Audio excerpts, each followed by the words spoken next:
সন্দেহ থেকে পরিত্রাণের উপায় কি?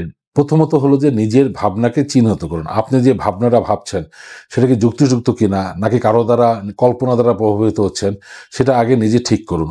নিজের ভাবনা যদি পজিটিভভাবে আপনি চিন্তা করেন তাহলে আপনার সন্দেহটা অনেক কমে যাবে।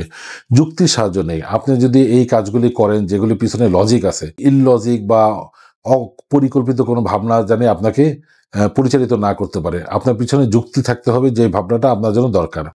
যোগাযোগ করুন। দেখা যায় যে আপনি কারো সাথে সন্দেহ হচ্ছেন বা কারো এই ব্যাপারে আপনি আপনার বন্ধু-বান্ধব বা পরিবারের সদস্যের সাথে যোগাযোগ করতে পারেন।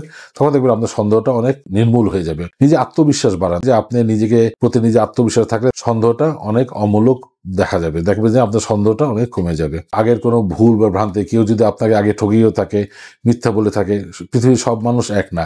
কিছু মানুষ হয়তো খারাপ, কিন্তু ম্যাক্সিমাম মানুষই দেখা যায় ভালো।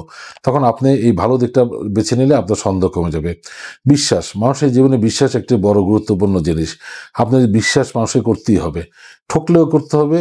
এবং বিশ্বাস যদি আপনি করে থাকেন, একবার দুবার ঠেকবেন, কিন্তু আপনার বিশ্বাস আপনাকে সেই সন্দেহ থেকে দূরে থাকবে এবং আপনি আপনার কাজের প্রতি মনোযোগ আরও বাড়াবেন। এবং সর্বোপরি হলো যে যদি আপনার সন্দেহ করেই থাকে বা সন্দেহ হয়েই থাকে যেটা অমূলক বা ভ্রান্ত, কিন্তু আপনি নিয়ন্ত্রণ করতে পারছেন না, তখন অবশ্যই একজন মানসিক বিশেষজ্ঞ শরণাপন্ন এবং তার পরামর্শ নেবেন। আশা করি তার সাথে কথা বললে বা চিকিৎসা নিলে ভালো থাকবেন, সুস্থ থাকবেন।